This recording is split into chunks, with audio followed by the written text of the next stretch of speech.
Good morning, everyone. It's a little later in my day than the sun's out and it's bright. There are storms passing above and below us, but it looks like it's going to be a nice Memorial weekend. Remember, we've got a number of veteran holidays, I guess. Memorial Day, which is actually Monday, is to remember those that didn't come home. We celebrate those that fought and survived, and now we're celebrating those that fought and died. A lot of people didn't make it home.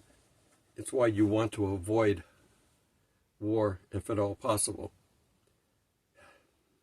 It seems an impossibility with humans on the planet to avoid war.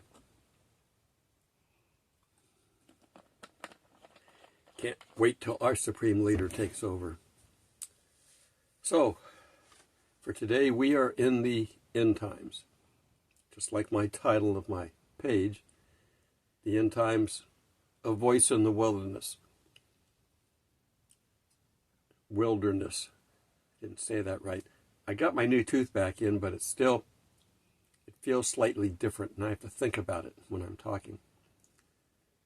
But we're in the end times now as opposed to the last days.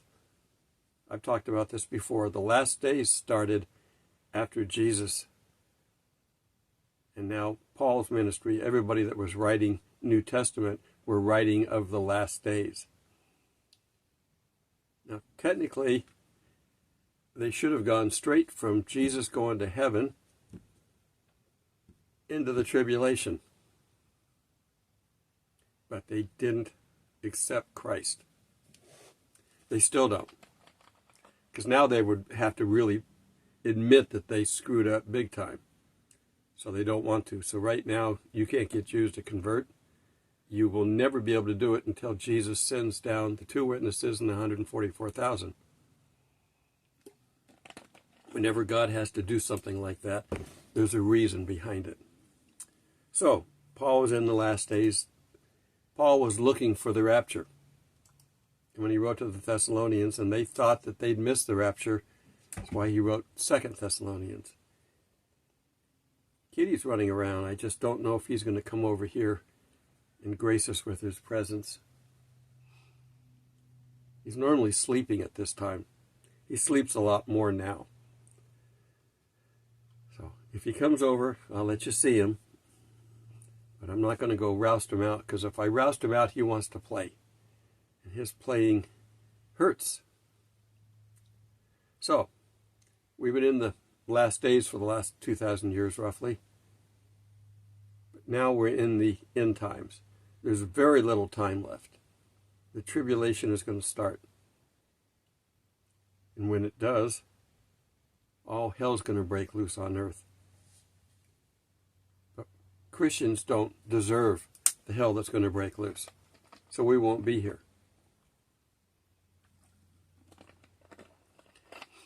So, since I say I'm a voice in the wilderness, I kind of want to explain that. I copy it from John the Baptist, and he copies it from the Old Testament. Was he truly in the wilderness? Was he in the area that the Israelis went to after they escaped from Egypt? They wandered the wilderness. Now, they didn't have trees, and there weren't bears and lions and tigers and bears, oh my, but it was still out in the middle of nowhere. There was no food and very little water, so God had to supply it for them. They had to trust him for that. So are we all voices in the wilderness? Look at the world and what it's become. It's become a dangerous habitat. In the UK, they just made a law saying you can't stand on the street corner and preach the Bible. You can't hand out tracts. Of course, their Muslim prime minister or leader is behind all that, because the Muslims are taking over the world. Their plan is to wipe out everybody else and only have them left. And in fact, not only are they wiping out non-Muslims, but if you're a Muslim who's of the other side, they don't mind wiping you out either. The Shiites are the radical versions. The Shiites are what's in Iran. The reason they're killing off Christians and other Muslims in Syria is because they're of the Sunni. They are radicalized by Satan. So, this wilderness that we have is depravity. If you look around, look at the quality of life. When I started my channel, A Voice in the Wilderness, I was living in Atlanta, a major metropolitan city. But it wasn't the city that made it a wilderness, it was the quality of people. Then I moved to Marietta, a suburb north of Atlanta, before I started doing my traveling and my camping. Again, I was doing my channel then. I wasn't doing as many views as I am now, but I was still doing it, A Voice in the Wilderness. We've all got to fight this. This wilderness needs taming. There, in the normal wilderness where I'm at now, we have wild animals. Fortunately for around here, they're docile wild animals. I see deer almost every day. I see an occasional possum, armadillo, lots of squirrels, lots of birds. I fed the geese today. And there's crows, and only one bad bird possibly would be the turkey vulture, but they're supposed to go out and clean up the mess that everybody else left. But I don't have lions and tigers and bears. That would really be dangerous wilderness. But this is still inhospitable if you don't know how to survive it. And the world with people is even more dangerous wilderness. Because the people that don't have God, that don't have Jesus in them,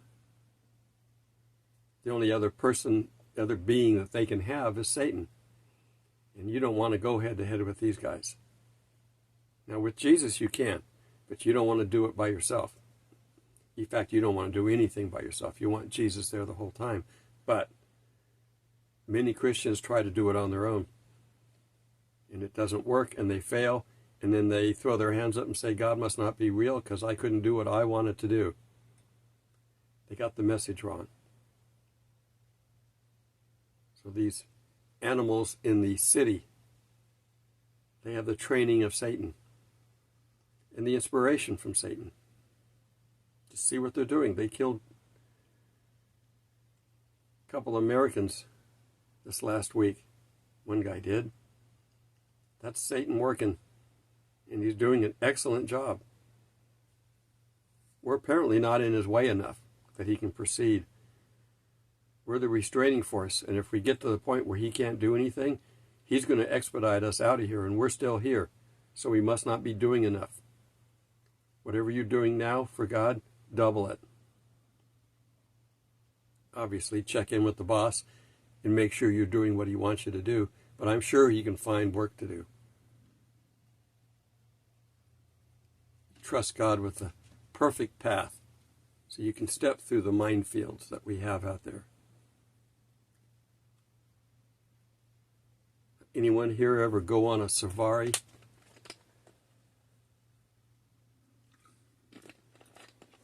I haven't been to Africa and I haven't been on a safari, but I did go. Disney World has some wild animals in it. And when I lived in San Diego, the wild animal park down there, you drive through bus-like vehicles and you can look and see the animals on either side. There's a big moat, concrete moat, protecting you. They can't jump across. But you can see them in their natural environment, which is what you would do if you went to Africa. Now, there's two ways to do a safari. You can do a hunting safari, for those that you like to hunt. Frankly, it's shooting fish in a barrel, but if that's what you want, go ahead and do it. I would prefer to take the sightseeing tour safari, But you know, the guides, and you have to have a guide, both guides carry a gun, because you never know. These are wild animals. You know the fable of the lion with a thorn in his paw, and the little mouse saves him. They can have problems. Animals can have bad days too. My kitty can have a bad day, in which case he's nothing but trouble. I can, of course, get away from him, but if I try to record, now he's right here, but I don't know if he's going to come over here or not. What was that? I keep getting, I record these on my phone, but I use my laptop for the teleprompter. All right, I've been doing a lot of short videos lately, but I've also noticed that the average view time is still like 50%. Is there a problem with these short videos? I don't mind doing them, and right now I'm probably going to keep doing these for a little while, only because I am sick with the flu. God better get me some healing if he wants me to keep doing this, because I've thought about skipping a day. I haven't missed a day in a couple of years, and I don't want to be the first to do that, so I'm trying. But that's why I'm recording this late. I've slept most of the day. I just got up and had lunch/breakfast. And it's afternoon. It's 3 o'clock. Is that 5 o'clock? I don't know.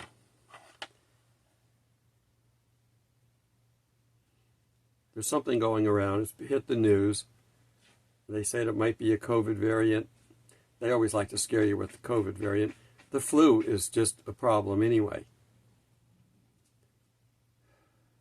So,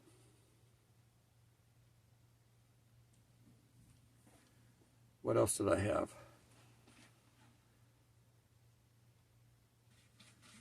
As I write these, if I can remember it, I'll just tell the story. If I can't remember, did you get your ball, kitty?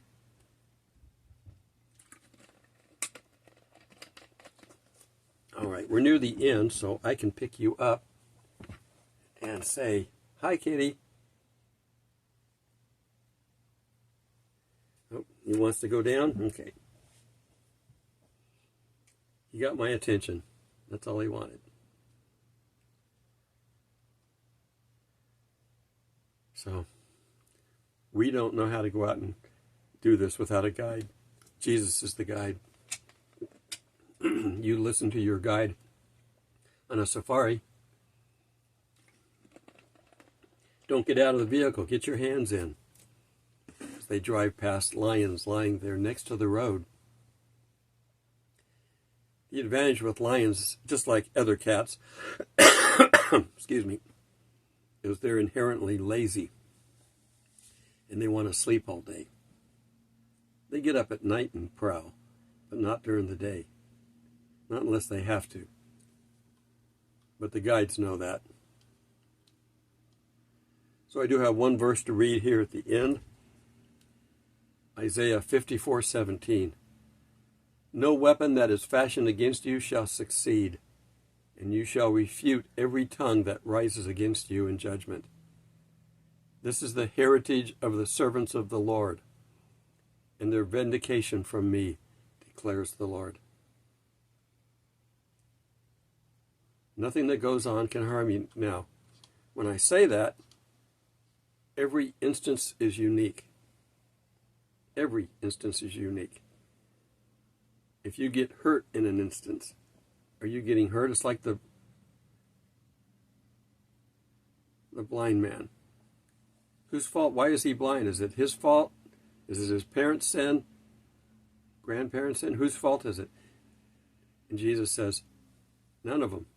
It was for the glory of God, so that Jesus could come in and heal him. So you might be part of a scenario like that. That might be why you're suffering. Also, if you're suffering from a common ailment, you can relate to other people with a common ailment. So we don't know the big picture. You have to trust God for that. knowing that He wants the best for every one of us. He wants the best for you. He wants you to be happy and to do what He can to please you, but He won't allow you to sin. He will tolerate it under Jesus as you confess your sins, but if you got a sin you won't let go of, you may have to go to the woodshed a few times. Israel did quite a number of times.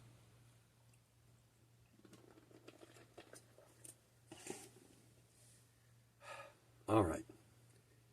I don't know when the end is. Nobody does. Just keep doing the same thing. Keep smiling. I can do that now. Make other people feel good. The whole world is not about making people feel good, but if you're doing the right thing and you know you're doing the right thing, you're going to feel good. You're going to have the fruits of the Spirit as a Christian. You can come close to copying some of them.